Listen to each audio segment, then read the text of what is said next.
თბილისში იარდ გალერეაში 14 მაისს 19 საათზე გაიმართა გამოფენა სიტყვებს შორის. ექსპოზიცია წარმოადგენს ერთობლივ პროექტს ბავშვების არაბავშვური კითხვებისა, რომლის ავტორები არიან მარკ პოლიაკოვი აშშ-დან და დიმიტრი ბრიკმანი ისრაელიდან. გამოფენის თემატიკა ეფუძნება დიმიტრის მიერ შეკრებილ კითხვებს, რომლებიც ბავშვებმა დასვეს. ამ კითხვებს მარკ პოლიაკოვი თავის ნახატებით პასუხობს. გამოფენა იმართება დიმიტრი უზნაძის ცამეტში და როგორც თავად ორგანიზატორები ამბობენ, მიზნად ისახავს ბავშვური გულწრფელობისა და ხელოვნების ნაზავის წარმოდგენას. საერთოდ ჩემი მეგობარი, ორივე არიან ჩემი ძველი მეგობრები. ძალიან დიდი პირველი გამოფენა, ფოტოგამოფენა მან გამაკეთებინა 79 წელს.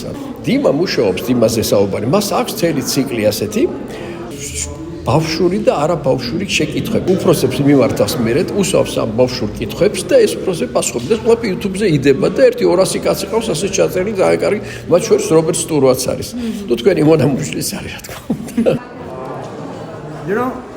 In contemporary art, თანამედროვე ხელოვნებაში ყველაფერი კომუნიკაციაზეა დამოკიდებული.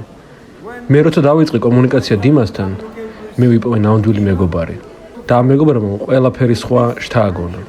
შემდეგ მან მოიფიქრა ეს იდეა, სადაც ჩვენ ბავშვების კითხვებს ნახატებით ვუპასუხებდით. მან რამდენიმე ასეულობით კითხვა გამომიგზავნა და მე შევეცადე ამ უცნაურ და საინტერესო კითხვებს ჩემი ნახატებით მეპასუხა. ბავშვები ძალიან საინტერესო კითხვებს ვამენ. თან ის გამოარჩევს მათ, რომ მათ კითხვებს პირდაპირ ვერ უპასუხებ.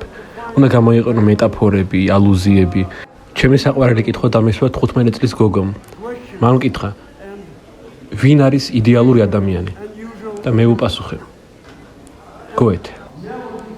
ის ჩემ გონებაში იდეალური იყო.